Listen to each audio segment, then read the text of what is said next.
दादा थुलुङ दाइ यो केबल कार बनाउने तपाईको मेगा प्रोजेक्ट भन्नुस् त। हैन, काठमाडौँको वरिपरि चाहिँ सबभन्दा पहिले हिमाल भन्नेको कति किलोमिटर हुन्छ सबभर यो काठमाडौँ वरिपरि गर्ने मलाई लाग्छ यो चाहिँ 70-80 किलोमिटर हुन सक्छ हुन्छ हैन, अझ बढी हुन्छ होला 60-70 किलोमिटर हुन सक्छ।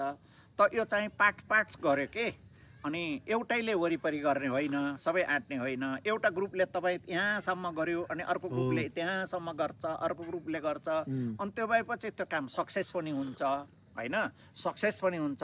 यो एकदम इम्पोर्टेन्ट पनि छ, किनभने हाम्रो नेपाल यो काठमाडौँमा अन्तर्राष्ट्रिय यो हाम्रो एयरपोर्ट हो नि होइन, यो जाँदैन होइन। अर्को कुरो चाहिँ नि हाम्रो तल निजगढको एयरपोर्ट छ, जसले गर्दाखेरि चाहिँ हाम्रो यो फास्ट के अरे वे छ नि, फास्ट ट्र्याक छ नि, फास्ट ट्र्याकले चाहिँ इन्डियाबाट पनि मान्छे तराईबाट आउने पनि यहाँ एकदम आउँछन् पनि।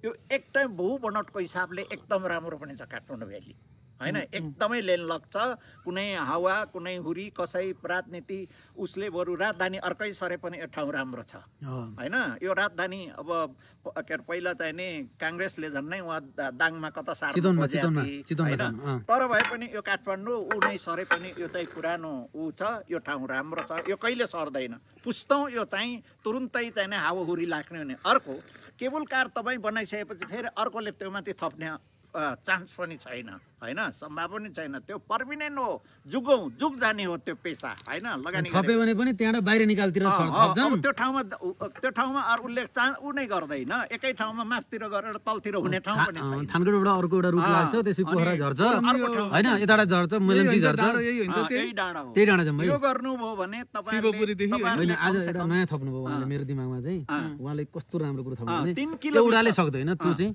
एउटाले यहाँबाट यो डाँडो भनेपछि 20-25 वटा ग्रुप मिल्यो भने एउटाले कति 2-3 किलोमिटर मात्रै गरिदिने, 2-3 किलोमिटर गर्न सक्छ।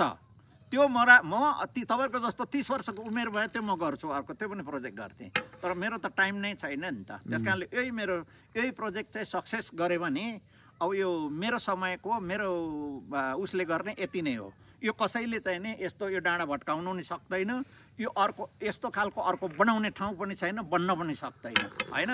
जस्तो यो स्वीकृति दिनको लागि हवाई विभागका महानिर्देशकको जागिरै गयो भने कति पावर लाग्यो होला, कति के होला, कति घुस खान खोज्यो होला, कसरी पल्टाइयो होला भने अब यो ठाउँसम्म लेख्दा त लाग्दा त म त तपाईँ हेर्दाखेरि यसो उसो गरेको देख्नु, तर म चुप लागेर बसेँ त थिइनँ नि म त। काम त गरेँ, अन्तर्राष्ट्रिय राष्ट्रिय कतिको इन्जिनियर लगायो भने तपाईँ कोलम्बो युनिभर्सिटीका गोल्ड मेडलिस्ट, चेन्नई युनिभर्सिटीका गोल्ड मेडलिस्ट इन्जिनियरलाई लगाए, ती पनि नेपालमा आएर काम गर्नु सकेनन् डिजाइनको लागि होइन। नेपालका सबै लगाएँ होइन, अनि पछि अन्तिममा गएर चाहिने फिलिपिन्समा पढेको मान्छे जो स्काई वाक पनि बनाए नि हो, त्यो मान्छेले 4 वर्ष लाग्यो त्यो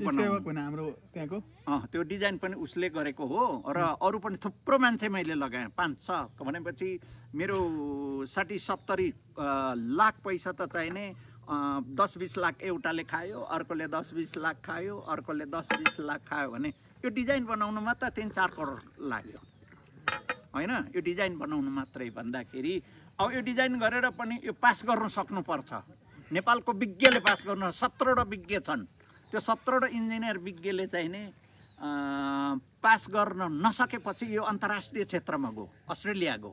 अस्ट्रेलियामा गएर यो डिजाइन यो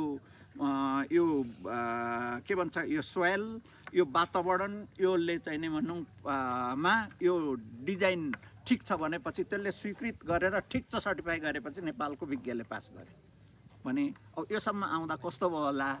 त्यस कारणले सजिलो काम चाहिँ हुँदैन। तपाईँहरू नरिसाउनुहोस् है, गाडी चडक्क कालो चस्मा लगाएर केटीहरूलाई देखाउनु, कोहीलाई देखाउनु त सजिलो छ, त भित्र पसेर चाहिँ नि त्यो पिएलिएर आफै तेल भएर निस्कँदाखेरि चाहिँ गजब कुरा हो होइन, गजब कुरा हो। म यसमा कोही मेरो पार्टनर छैन, केही छैन, म कति ऊ गरेँ होला, कति खर्च भयो, कति मान्छे तपाईँ यहाँ देख्दाखेरि त को आयो, प्रचण्ड आयो, म कति मान्छे साहब भेटेँ होला, कुन प्रधानमन्त्री साहब भेटेँ होला, कुन मन्त्री साहब भेटेँ होला, कुन सचिव साहब भेटेँ होला। अर्को कुरो म नेपाल सरकारको उपसचिव हो नि त जागिर छोड्दा, भनेपछि म पनि पढ लेखेको मान्छे हुँ होइन। कति ठाउँ त म देख्दा अनुहारै यो किराँती भएपछि यो त यहाँतिर तपाईँहरूले यो भोटेहरूलाई कम दर्जामा बोल्नुहुन्छ नि, त्यहाँतिरको भोटेहरूलाई ए मलाई भोटे यहाँ आइज भने जस्तो कतिले त्यस्तो सोच्दै पनि के हेर म यो क्वालिटीको मान्छे हुँ होइन, म यो क्वालिटीको मान्छे हो भने नि तपाईँले, म यो क्वालिटीको मान्छे हुँ। देश विदेश भन्दाखेरि के अरे के भन्छ अफ्रिका बाहेक अरू धेरै देशमा डुल्याएको छु होइन। 3टा देश त मन्त्रीसहित गएको छु म। अमेरिका श्यामसुन्दर गुप्ता उद्योग वाणिज्य मन्त्री हुँदाखेरि म मन्त्रीसहित गएको छु। हाम्रो पूर्णबहादुर खड्कासँग म जर्मन गएको छु मन्त्री वाणिज्य मन्त्री हुँदा। अनि हाम्रो प्रकाश चन्द्र लोन्सा जापानमा म कति गएँ होला, कति अनुभव गरेँ होला भने यी कुराहरू गर्नुहोस्, यो कुरा अनुभव लिनुहोस्। तपाईँ यो पढेको सर्टिफिकेटले मात्रै केही गर्दैन, अनुभवै गर्नुपर्छ। तपाईँ त्यो मासुको उदाहरण दिएँ नि, तर मासु यात्रीले यो ले भनेर भने हुन्छ, तर तपाईँले त्यो मासु काटेर बेच्दाखेरि त्यो हड्डी पनि दिनुपर्छ, त्यो चाहिने भनौँ के अरे छाला पनि दिनुपर्छ। मान्छेले यो चाहिँ नदे यो मात्रै भनेर बेच्न सकिन्छ। अमेरिकामा त बेच्न सकिन्छ, तपाईँ छाला पालेर दिनु सक्नुहुन्छ। तपाईँ चाहिने भनौँ के अरे हड्डी लग्ने पनि अर्को हुन्छ होइन, त्यो छुट्टै केही नभएको। तर हाम्रोमा त त्यो सिस्टम छैन नि त। त्यस कारणले हामीले किनेर ल्याउँदाखेरि अब सस्तोमा किनेर अथवा महँगोमा किनेर सस्तोमा मासु बेच्नु पर्ने हुन्छ हो नि होइन। अब म यहाँनिर के भने म आफै किन्न जान्छु। कतिले तपाईँहरू देख्नु भएको छ गाडी चढेर मोटरसाइकल चढेर सामान लिनु म आफै जान्छु नि त। 2 किलो हुन्छ कि 4 किलो हुन्छ कि छानेर म ल्याउँछु, किन म यहाँ बसेर म आफै खानुपर्छ। अनि म त्यो जस्तै अरूलाई दिँदा पनि म भन्छु तपाईँ खानुभएको दुध बिहान हामीले चाहिँ ऊ त्यहाँतिर हाम्रो दिपकतिर हाम्रो बजाइकोबाट ल्याएर दिए हो होइन। म यसमा तपाईँ सर्टिफाई गर्नुहुन्छ, म सर्टिफाई गर्नु सक्छु। किनभने बिहान तिनै दुई रहेको बेला ल्याएको हुनाले अरूबाट ल्याउने बित्तिकै के हो डर लाग्छ नि त भने। अब यो विश्वास चाहिँ मैले तपाईँलाई पस्काएर दिएपछि तपाईँलाई विश्वास भएपछि मेरो बजार भयो।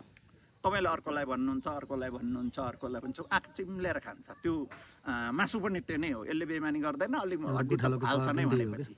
त्यस कारणले यी कुरा हुन्। तपाईँहरू व्यापार गर्नुहोस्, तपाईँको टाइम छ। यो हल्लेर चाहिने जाड खाएर होइन, अनि तरुणलाई जिस्काएर होइन, अनि 2 पैसा कसकोमा आउँछ भनेर छप्काएर त्यो काम नगर्नुहोस्। राम्रोसँग सुन है, गर्ने यो नै हो हामीले हो कि न। तपाईँले एउटा जग्गा किन्नु होला, अब 25 लाखमा लिनुभयो, अब कति महिना के लाग्छ, कति ठाउँ घुस खुवाएर के गरेर 25 लाख 32 लाखमा तपाईँहरू बेच्नुहुन्छ होइन। कति जानुहुन्छ पार्टनर कहाँको होइन, त्यो हाल्दाखेरि एउटा पार्टनर हुन्छ नि, उसले अलि कति लाख हाले हाल्छ कति लाग्छ, अनि भरे आउँदा कतै 10 लाख 10,000 15,000 20,000 पर्छ होला होइन। त्यो त्यस कारणले तपाईँहरू यो काम गर्नुहोस्। तपाईँहरूको त उमेर छ, तपाईँको उमेरमा म भएको धेरै काम गर्छु, तर मेरो उमेरमा हुँदा म थुप्रो काम गरेँ। तपाईँको यो काठमाडौँको यतापट्टि डाँडा वारिपट्टि बसी जन्मिया होइन म। मलाई थुलुङदाईको एउटा के विषय लाग्छ भने तपाईँले नि म भचुरमा थुलुङदाई हजुरले एउटा के भन्नुहुन्छ भने अब अस्ति नै आउँदा 30 वर्ष काम गर्न बाँकी छ भन्नुहुन्छ नि, तपाईँको त्यो सामर्थ्य नै तपाईँको सबभन्दा ठुलो पावर हो कि। तर भनेर मात्रै सकिन्न नि, शरीरले धान्नु सक्दैन। म 2-3 घन्टा बोल्नु सक्छु, किनभने म पढाएको पनि छु म त होइन। कति वर्ष हुनुभयो ठ्याक्कै? म नियर द 70 भनेपछि उहाँहरूमा कुन बुढो देखिन्छ भनेदेखि एउटा म एक्सर्साइज खानपिन पनि म गर्छु। अर्को कुरो तपाईँहरू बाहुन हो, तर मेरो भात पकाउने नि यी उपाध्याय बाहुनहरू नि होइन। मेरो बाजेले पनि त्यही गरेका थिए, म पनि मेरो पालासम्म यी नै छन् होइन। अनि म एकदम बार्छु नि खानेकुरो होइन, खानेकुरो एकदमै बार्छु। टाइम टेबल औषधि छैन होला कुनै? औषधि केही छैन होला? औषधि छ, म प्रेसरको औषधि खान्छु, प्रेसरको औषधि खान्छु। मेरो घरबाट चाहिँ नि यी भाइहरूलाई होइन भनिरहेको हुन्छ नि त, के अरे कस्तो हुनुहुन्छ बुवा, कस्तो हुनुहुन्छ उहाँ, के दिनुभयो आज, कस्तो खानु भएको छ आज, कति बेला उठ्नुभयो भनेर सोधिरहेको हुन्छन् नि त होइन। अब मेरो घर परिवारले त म कस्तो बानीको हो, के खान्छ, कस्तो छ भन्ने थाहा भइरहेको हुन्छ, अनि उनीहरू सोधिरहेको हुन्छन्। त्यो भने यस्तो खाना दिनु है, आज त्यो रहेछ भने उहाँलाई यो दिनु। छोरी त यहाँ बसिरहेन, छोरी त यहाँ हेरिरहेन, कहिले कहिले आउन। त्यो उसको थियो के अरे 1 वर्ष जस्तो कति त्यो उसको बिदा थियो के।